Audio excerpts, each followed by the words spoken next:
host of the Gridiron.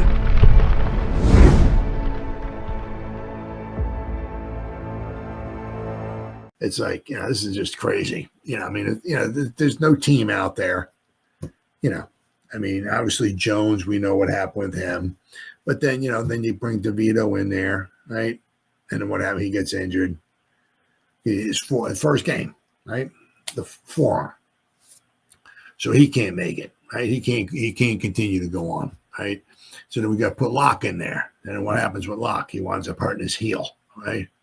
I think he had other things, but it's like a heel. He's in a walking boot, right? So then he can't go.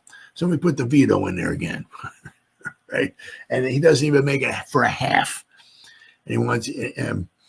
I think Dable was talking about talking to him about a play or something like that, and he was just kind of like saw it like in DeVito's eyes. It's kind of like something ain't right here, So he had him checked out.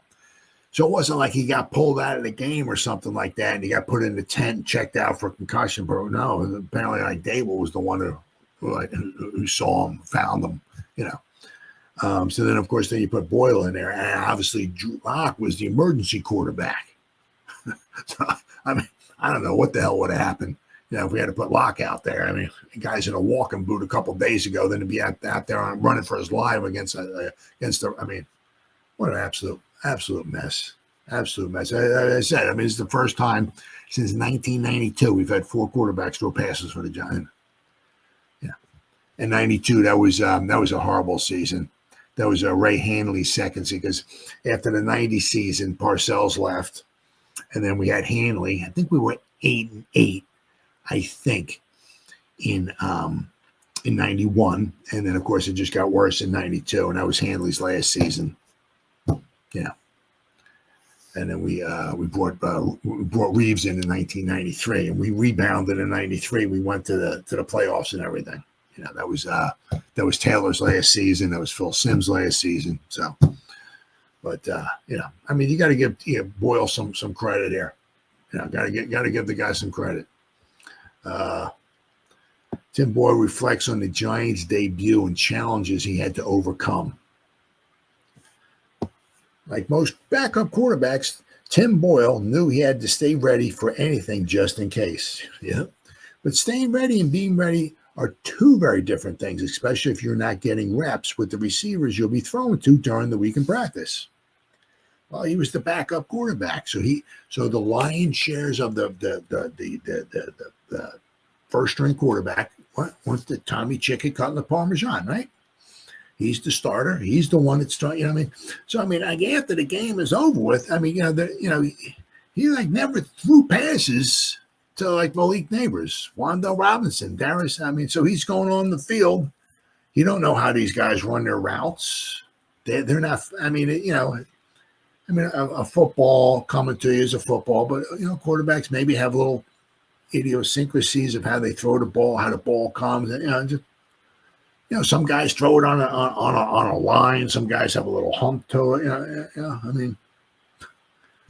He's never thrown to these guys before. Didn't do too bad. Considering what he was playing with, right? I consider we have no running game. Right, we're down 315 to nothing. What are you going to do? You got to throw the ball. Yeah, when you're down by 37 touchdowns, let's establish the run, and then we'll mix in some paint. No, you got to throw the ball. Right? It's no surprise, right? Oh man. This was Boyle's challenge when his number was called after starter Tommy DeVito was knocked out of the Ravens game thanks to a concussion. It's been all hands on deck just from understanding the personnel and the guys and trying to earn their respects so I could step into a position like this and command the group, Boyle said after the game. It was fun to get out there and play football again. Boyle has been on a crash course to learn the Giants playbook and revealed that he knew 99% of the offense at that point. Yeah, it's a difficult offense too. I kind of want to learn everything as fast as possible. It's not one of those things I want to baby myself through. I want to be able to present myself in a game. Look at Dave's head coach Brian and say, hey, call whatever you want. I'll go out and run it well. Boyle attributes that to having played in multiple systems throughout his career. This ain't his first rodeo. It's not his first team he's been on, right? So he's also used to this kind of stuff, right? What I've learned is it's just football, and at the end of the day, it's all the same stuff. It's different terminology, but conceptually, it's a lot of the same stuff, he said. So me learning this offense is just understanding names of things and how we get lined up and what we call this route. But I've been around most of these concepts before, so the actual spacing and the feeling of it from a defensive standpoint and a scheme standpoint, I don't feel like it's too big for me. While the quarterback's final numbers don't scream elite, he finished 12 out of 24, 123 yards, 1 touchdown, and 1 interception, while also taking 1 sack. Boyle at times threw with anticipation, something that one has been hard-pressed to find from a Giants quarterback this season. As I said, I mean, that was basically in a half. So if you doubled that, just say, right, he would have been, of course, you don't want the guy throwing the ball 48 times, right? But he would obviously, he was 50% completion percentage, which once again is not phenomenal. But it also helps if the other team, is he going to run the ball? Is he going to pass? Ooh. Like if you go in there and you maybe a little play action, maybe turn around, maybe try to fake it to the running back, and the line freezes the linebackers for just a second. Sometimes that's all you need.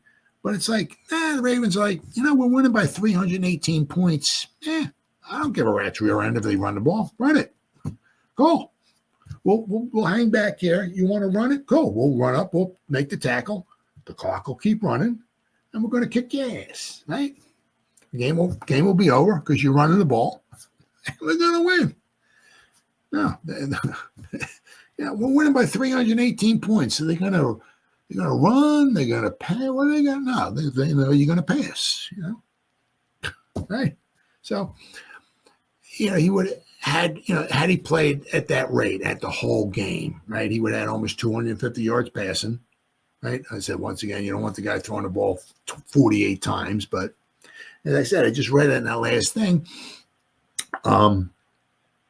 He had I forgot the numbers because I'm a freaking idiot. He had a 25-yard completion, a 23, a 17, and 2 16s. And that was like in one half. You're not getting that from Tommy DeVito. Right. So you got to give the guy some credit. I mean, the reason, also, the reason why Boyle's been on so many teams is because he's not an elite quarterback. He's not a starting quarterback, but you got to give the guy some credit, right? But it's just phenomenal, absolutely phenomenal. I mean, Tim Boyle had to get to know the Giants receivers on the field. The moment when it came, there was no heart pounding, he said. Third-string quarterback Tim Boyle got the ball for the Giants after DeVito was ruled out of the game with concussion. Drew Lock, the starter in the last 2 games, had been relegated to emergency third quarterback status due to a heel injury. Boyle, a former undrafted free agent who was signed with the Green Bay Packers out of Eastern Kentucky following the 2018 draft. So he's been around for quite a few years. Has lived the life of a journeyman in the NFL. The Giants are Boyle's 7th team since entering the league. And he spent time with the Packers, the Lions, the Bears, the Texans, the Jets, the Dolphins, and now the Giants. So basically, it's almost like he's been around for about 7 years. So basically, every year he's been on a different team. Right? But you got to get, but the thing with this, the beauty of this is that, you don't know if Dable's going to be back next season, if Shane's going to be back next season, right? But, I mean, everybody's writing a resume, everybody's on display, might be like, well, Boyle, and he'd be cheap. Boyle didn't do too bad, the game or so he was in didn't do, maybe think about bringing him back. Obviously, not going to be the starter, but maybe be a quarterback number 3. You have to think about, you got to start thinking about stuff like that. I mean, I don't know if Drew Lock's going to be back, right? If they offer a contract, he's what's it called? Exclusive rights free agent, Tommy DeVito. So if the Giants offer him a contract, he would have to sign it, right? Other than that, so it'd be interesting to see if the Giants want to bring him back or not, right? Boyle, but the life of a backup is inherently unpredictable, and he was pressed into service just before halftime against the Ravens. Boyle had never thrown a pass to the Giants' starting wide receivers prior to his 16-yard toss to Malik Neighbors on the third non-penalty play of the second half. What you saw today was my first time playing with those guys, Boyle said, so definitely a cool learning experience. Feeling the speed, the O-line, I think they really did a good job today. The O-line did a good job. The Ravens presented a lot of tough looks, especially on third down. I think our guys up front handled it really well, so kudos to our guys up front. Wide receiver Wan'Dale Robinson said playing with Boyle was a unique experience. Today was definitely a whole lot different, not really catching one live pass ever from Tim. You got to go with the flow. It's the NFL. Guys got to step up, and whoever may go down over on the side, it's just like, hey, let's catch a couple passes real quick and see what this ball comes out like and go from there. Boyle knew one thing. He knew who the number 1 receiver was. I think when everything's equal, number 1 Neighbors is pretty special, he said. So always in the back of your mind, as a quarterback at the Giants, you kind of always know where number 1 is if things go astray. It's kind of one of those things you feel pretty good about your matchup on a 50-50 ball. The highlight of the afternoon for the Giants was Neighbors' 23-yard touchdown reception on 4th and 1.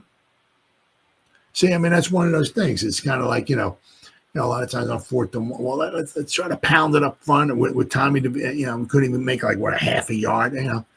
I thought, it worked out good. Right, it worked out good.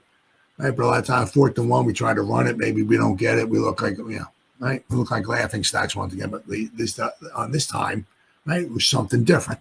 The Ravens probably weren't expecting it, right? So, but I mean, it's all things considered, you got to give. Sorry. My dog's underneath my legs here. You got to give Boyle, got to give him some credit, especially never throwing passes to these wide receivers. Now, as the week goes along, DeVito's in a concussion protocol, right? So he won't be in the concussion protocol Sunday, and all of a sudden, magically Tuesday, he's okay. So who's going to get the lion's share of the first string reps? Probably Boyle, I guess, off the bat. I'll have to wait and see how Drew Lock, how's he rebounding. I'll have to wait and see with the heel. So, but there was an article I said basically the Giants have almost no idea who's going to be the starting quarterback, because you don't know if DeVito's is he going to pass or not, concussion protocol or not, that you don't know. But you got to give some credit to Boyle. Got to credit where credit's due. Obviously, it certainly was not good. It was not good enough to pull the Giants out of out of the hole they were in. But he did a decent job.